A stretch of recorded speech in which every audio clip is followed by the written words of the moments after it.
Ndabizi nakekeranya yuko uzi neza ko hariho ibarabara ry'indarayi ririko rirubakwa mu Burundi, ibarabara rya Uvinza Musongati. Iri barabara rikaba riri muri yandi bita Standard Gauge Railway. Ariko gusa ico ntekeranya gutaruzi nuko iri umugambi ushobora kuba utaruzi yuko burya umugambi mbere yuko uja mu Burundi wari waragenewe igihugu cy'u Rwanda. None uyu munsi turibaza ngo vyagenze gute kugira ngo Burundi bupapure uwo mugambi igihugu cy'u Rwanda, hanyuma uyu munsi uyu mugambi udasanzwe uzotwara amamiliyaridi n'amamiliyaridi ube warimukiye mu Burundi mu gihe wari umaze igihe kirekire utegurwa mu gihugu cy'u Rwanda. Mbere ahubwo nagira ndagutangaza yuko uwo mugambi uza gutangura igihugu cy'u Burundi cyasa naho kibagiranye cyo kuko nticyari kigeze kiba kuri plan y'uwo mugambi. None kuvyukuri tuvuge ko u Burundi bwagambaniye u Rwanda cyangwa tuvuge ko u Rwanda rwahivye uwo mugambi? Muri iki kiganiro reka tubivuge ko ukuntu Amerika n'u Burundi vyagiye kwisanga bigiye gukorana mu uwo mugambi wo kubaka ibarabara ry'indarayi ridasanzwe, mu gihe umugambi wo kubaka ibarabara wari wateguwe mu gihugu cy'u Rwanda hamwe na Tanzania. Aha wahageze ni kuri Mahango TV, banzo urabe ko wakoze subscribe kugira ngo tugendane muri iki kiganiro. Naho jewe ni Abel Wiringimana nk'ibisanzwe tugiye kubana, ndagwaha ikaze. Uru rugamba rwo kubaka ibarabara ry'indarayi igwari rworoshe ko turutsinda. Twarakoranye ijoro n'umurango, none turashitse aho twokwiruhutsa tugiye twatangura.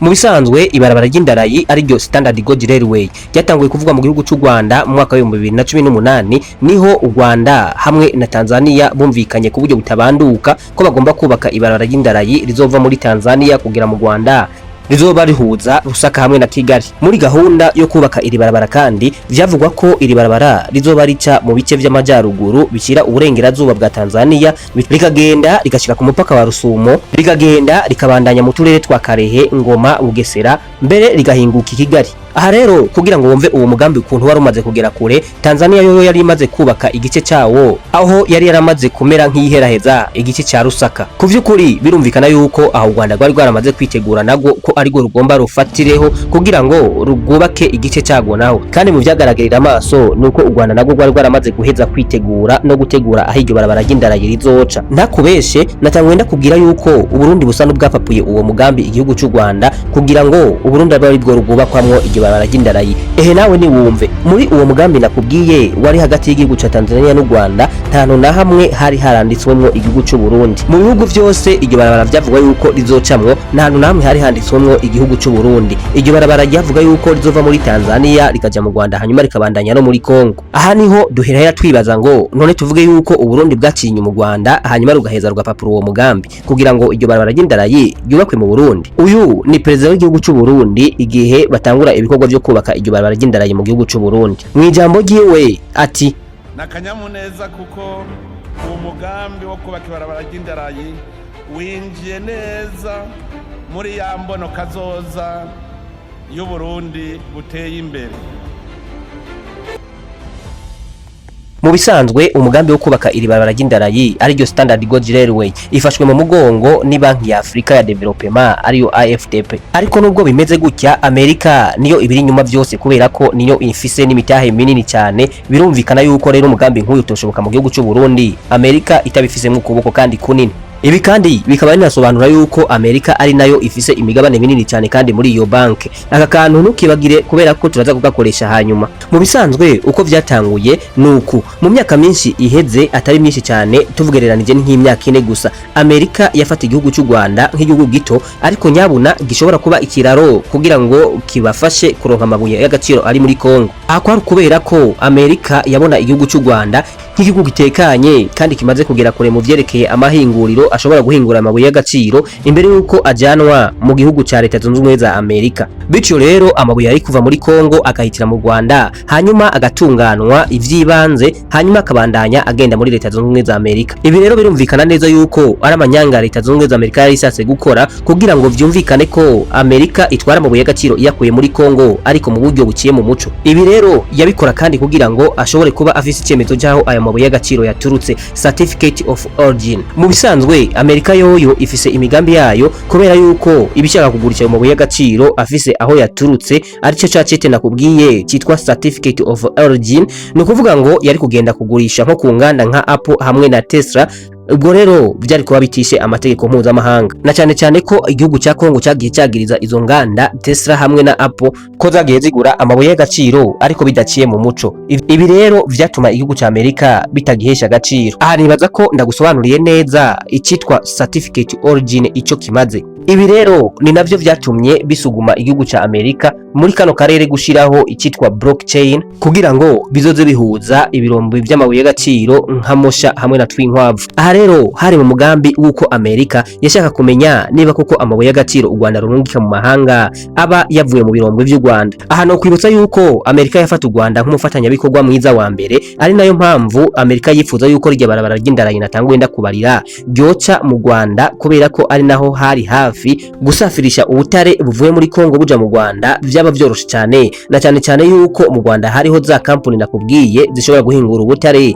hanyuma bukagenda muri Amerika bufise icete cyaho buvuye. Ku vy'ukuri nubwo vyagenze gutya, abahinga bakurikirana ibibera mu kano karere ntibimeza neza yuko Amerika yatereye ikizera igihugu cy'u Rwanda. Oya, ahubwo abenshi bahuriza kuri kino kintu ngo kuba Uburundi ari bwo bwaciye bwubakwamwo iri barabara hanyuma Amerika ikashikira ko ryubakwa mu Burundi aho ryo kubakwa mu Rwanda, ngo ibi ntibisobanura neza yuko Amerika yatereye ikizere igihugu cy'u Rwanda, ngo ahubwo nyabuna Trump yamenye irindi banga riri mu Burundi, yakubise imboni z'amaso ku mabuye ya nikele ya Musongati ari mu Burundi, ahavugwa yuko hari nikele nyinshi cyane mu Burundi, aho bivugwa ko aka gace kari mu Burundi karimo nikele nyinshi ishobora kuba iza mu za mbere ku isi. Nuko Trump acumva ivyaya mabuye y'agaciro ya nikele do Musongati ari mu Burundi, Trump yaciye ahindura icyerekezo ca Banque d'Afrique pour le Développement, ahita ahindura ko ibarabara ritokubakwa mu Rwanda ahubwo nyabona ngo ribanze gihute byubakwe mu gihugu cy'u Burundi. Ibi rero vyari bihuye neza na neza n'umugambi wa Trump ngo yari yaratanguje mu karere k'ibiyaga bigari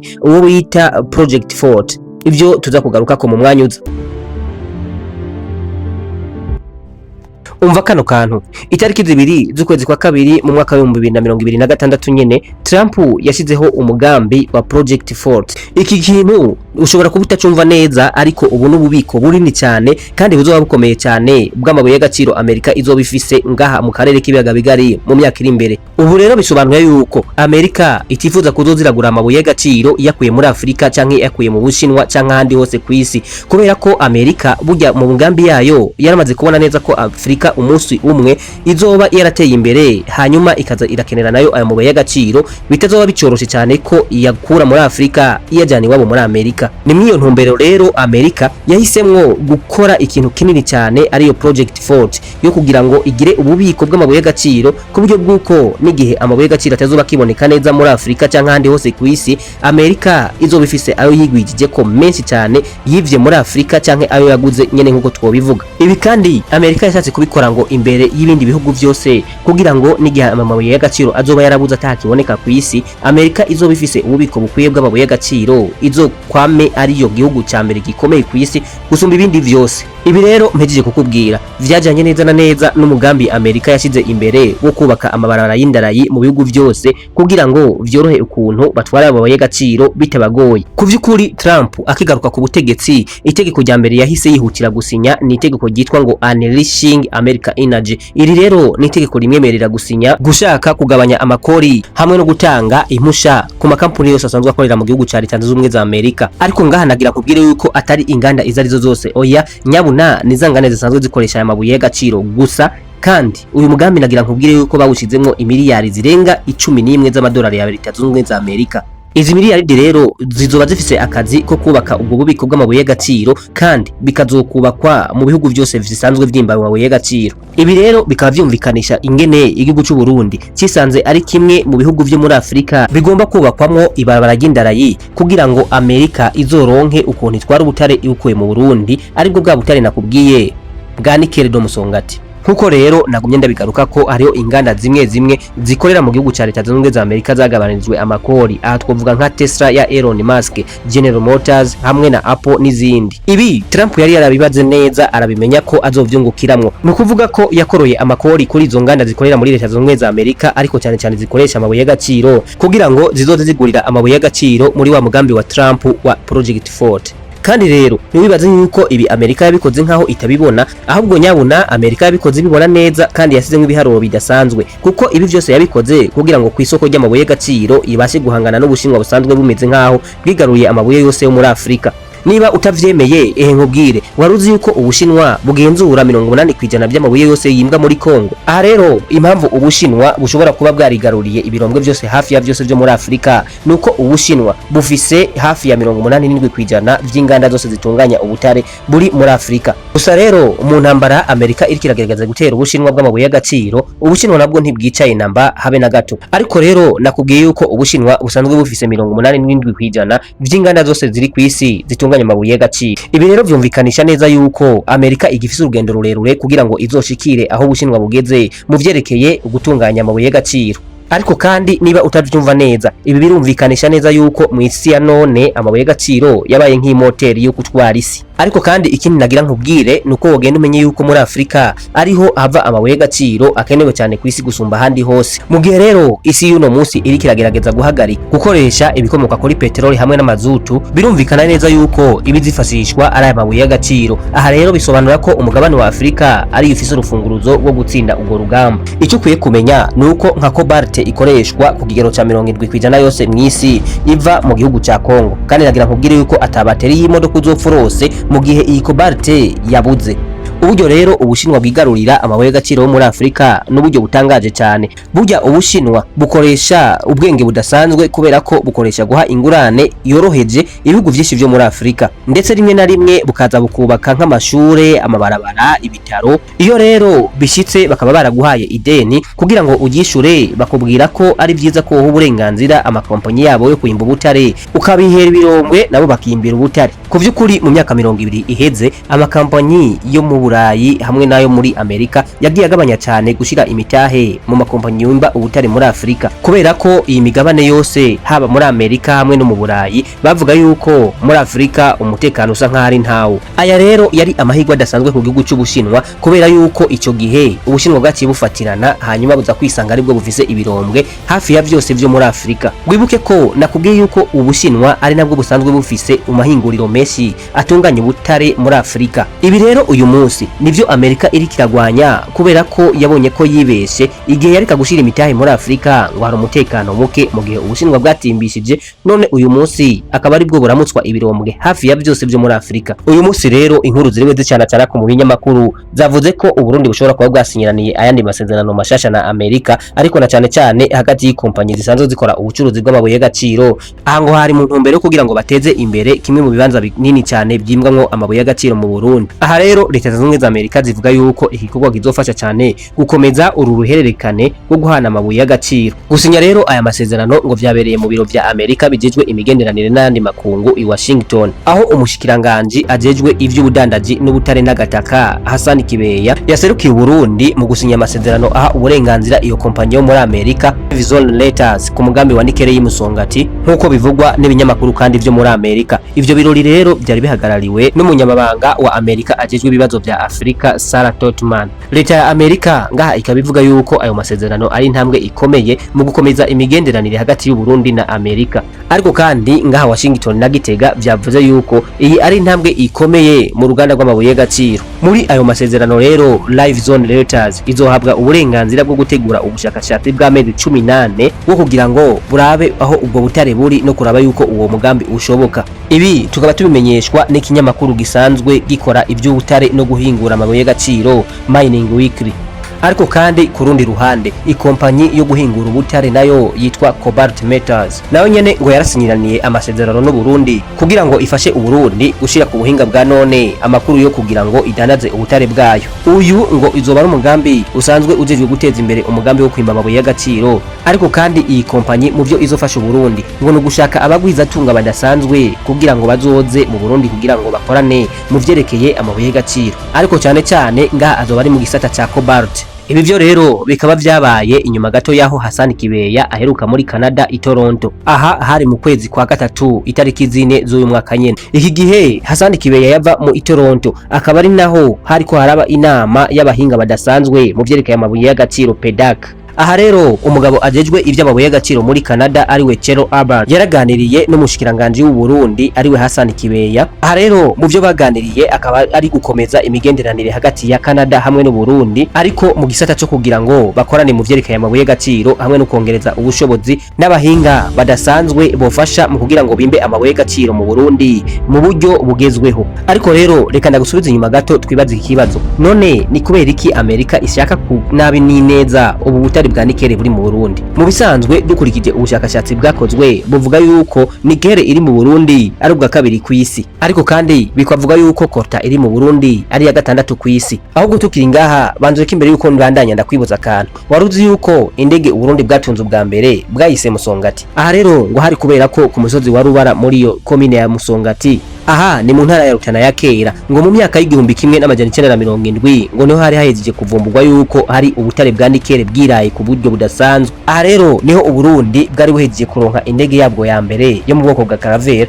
Kubw'ivyishimo u Burundi bwari bufise ico gihe rero bwahise buyita Musongati. Mu bisanzwe nikele n'ubutare budasanzwe mu ikoranabuhanga ry'uno munsi, kubera ko usanga hari ibintu vyinshi bikenera nikele nko gukora ivyuma bitagwa ingese, ariko cyane cyane ngo hariho n'ivyo bukora mu bijanye n'ivyuma vy'indege. Mu bisanzwe rero uyu munsi tuvugana nikele irakenewe cyane ku isoko, ngo kubera yuko ikora ibintu vyinshi usibye n'ivyo nakubwiye byo gukora ivyuma bitagwa ingese, ngo irakenewe cyane no gukora amabateri y'imodoka. Ariko ngaha ndavuga amabateri y'izo modoka zikoresha umuyaga nkuba. Aha rero icyo nokubwira nuko kuva mu mwaka w'igihumbi kimwe n'amajana 1970 haize imyaka myinshi mu Burundi havumbuwe yuko hari ubutare bwa nikele hari ku bwinshi cyane, hamaze gukurakuranwa amakompanyi menshi cyane yo hanze. Aha twovuga nka Samaco, BBM, amasosiyete ngo yabaje kuraba ukuntu iyo nikele ingana n'ukuntu yo kwimbwa, ariko nta nimwe muri izo yigeze gera ku ntambwe yo kuyimba. Nkuko rero amakuru abivuga ngo ubwo butare bwa nikele buri mu muhora muremure cyane uva mu majyaruguru mu buraruko bushira ubuseruko bw'u Burundi ukamanuka ukagera mu ntara ya Makamba mu bumanuko bw'u Burundi uciye muri za Karusi, Cankuzo, Gitega, Ruyigi, Rutana ndetse na Bururi.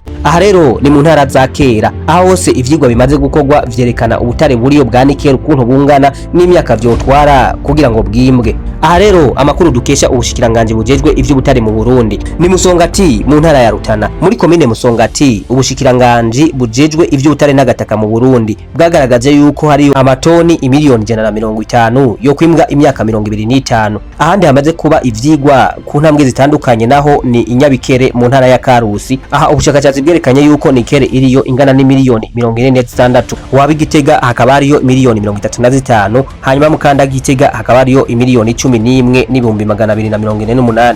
Kuva ico gihe rero nakubwiye Musongati kivumbwa mu Burundi, izo kompanyi zose nakubwiye ntizigeze zigera ku ntambwe yo kwimburwa butare kubera ibibazo by'amabarabara, kubera ko ikibazo nyamukuru cyari kuhaba no kuvana ubwo butare bwa nikele aho bwimbwa no kubugeza ku kivuko ca Dar es Salaam. Hagati aho rero itegeko rigenga ubutare mu Burundi ririko rirasubirwamo neza kugira ngo rishobore kuhingurira ubutare bwabwo mu gihugu cy'u Burundi, hanyuma rizoze rishora ubutare bwabanze gutunganwa ku ntambwe ya mbere. Ibi rero ngo bizogabanya umuzigo ku Burundi bwo kubwiremeka bubushora mu Burundi, kandi n'u Burundi buzoshobora kumenya ubutare bugiye hanze ubwari bwo. Ikindi kandi ubushakashatsi bwakozwe kenshi bwagiye bwerekana yuko nikele kenshi ibiri kumwe n'ubundi butare iyo bugiye hanze rero budatandukanijwe, ngo ababuguze bashobora kugenda bavuga yuko batwaye nikele gusa, gutyo ngo bakaba bungutse kabiri. Kugeza ubu rero ico kibazo cy'amabarabara cyo kugira ngo Uburundi bugeze ubutare ku makungu gisa n'ikiko kirakemuka. Aha ni kubera ya Standard Gauge Railway natangwe ndakubwira ko Uburundi n'u Rwanda buri kuburubaka ibarabara ry'indarayi bizoba bihuriyeko. Iyi ni project idasanzwe izotwara amafaranga menshi ku rwego nawe utokwiyumvisha, kuko ngo azotwara imiliyari 2 n'imiliyoni 100 z'amadolari y'abanyamerika. Urumva nawe ayo mafaranga. Uyu mugambi rero uzobuje kugabanya urugamba ukuntu vyahora bibiza intuguta Uburundi mu gushora amabuye yabwo y'agaciro hanze, kandi ngo bizokoroha kubera ko urugendo ruzoba na rugufi kandi bizoba vyihuta. Ibi kandi rero ngo bizozana impinduka idasanzwe ku gihugu cy'u Burundi, byaba ukwiteza imbere hamwe no kugira ngo gushora ubutare bibe vyoroshe cyane, bitazomara imyaka n'imyaka ubutare batarabushikana iyo bwari bugiye. Ibi rero bizokungura n'u Burundi kubera ko Uburundi n'ubundi cyari gisanzwe ari igihugu kidakora kwibahari, no kuvuga ngo landlocked country. Ibi rero bizogifasha cyane kugira ngo vyihute ko Uburundi buzoza bushikana ibicuruzwa byabwo ku kivuko bitarinze gutwara igihe kirekire. Ibaze nawe ko Uburundi bwari bumenyereye gutwara ibi bintu n'amakamyo biciye mu bihugu bibanye, ariko iyi Standard Gauge Railway SGR izofasha cyane Uburundi, kandi reka twizere ko Uburundi bizobishikana ku iterambere rirama ndetse n'ayambona kazoza y'igihugu cy'u Burundi yo mu mwaka wa 2060 izogigwe ko mu buryo bworoheje. Aha ni naho ndangirije ikiganiro canje, ndagushimiye we twabanye kuva ikiganiro gitangura kugira gisoje. Imana iguhe umugisha.